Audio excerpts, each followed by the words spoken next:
Today you're going to be doing a 16-page chapter book. I'm going to show you how to start off laying it out. We're going to create a new document.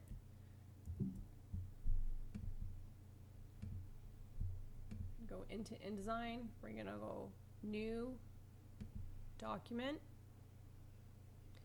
We're going to create it based on our specs that you have in your handout, and for ours it is going to be 4 inches wide by 5 inches high. We're going to start off with one page. I'm going to turn on my facing pages. I'm also going to make sure that my bleeds are set up at 1/8 of an inch for the top, bottom, inside, and outside. And press create. Okay, so how we're going to place our text. We can come over here to our type tool,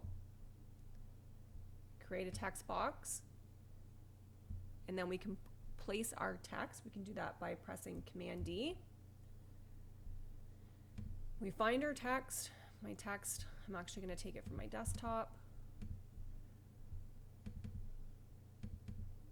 I have it in my reference folder, so I have a plain text document that I'm going to open.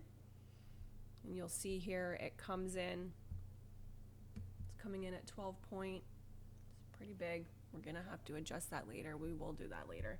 For right now, what I want to show you is your out port at the bottom. You'll notice that it has a red plus in it, which means that we have overset text. You can also see that you have an error down here, which shows us that we have overset text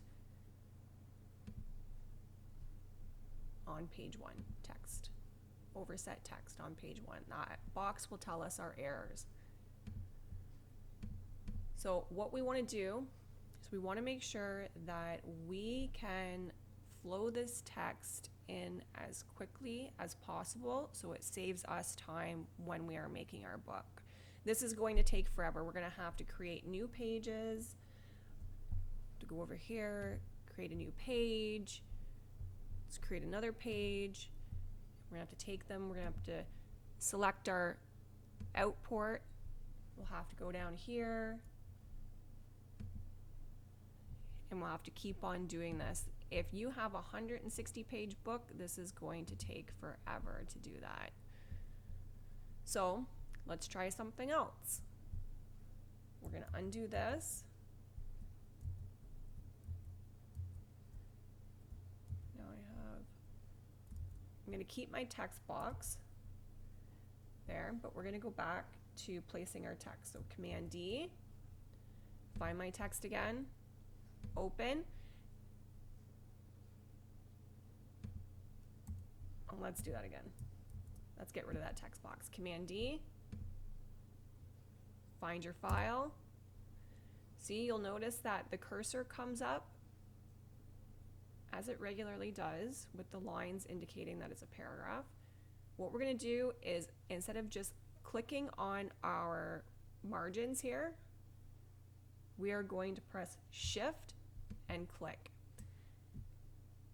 Now you'll notice that it no longer has the X, the plus down the bottom, and it has also flowed in multiple pages for me. We're up to 21 pages here. That is a quick and easy way to flow in your text. Another thing I want to show you is your threads, to show you how every box is connected. I'm going to go up to View.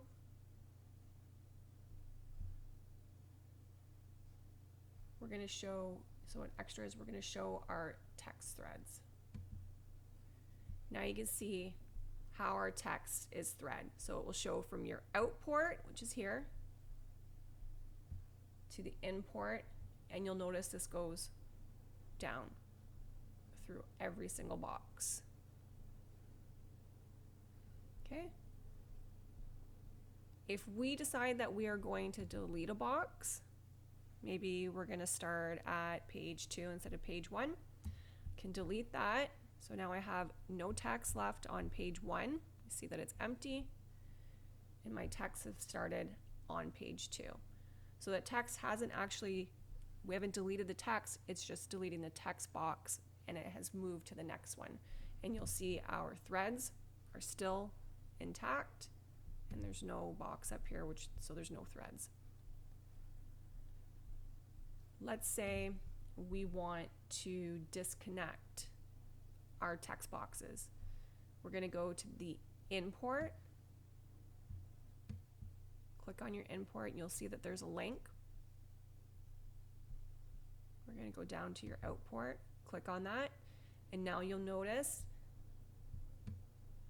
that we still have text boxes that are all threaded. So the text boxes are still there, but our text is only in this first text box. We can go ahead and rethread that if we want, just by clicking onto our plus sign down on the output and inserting it into that text box. And now it's threaded again throughout the entire document.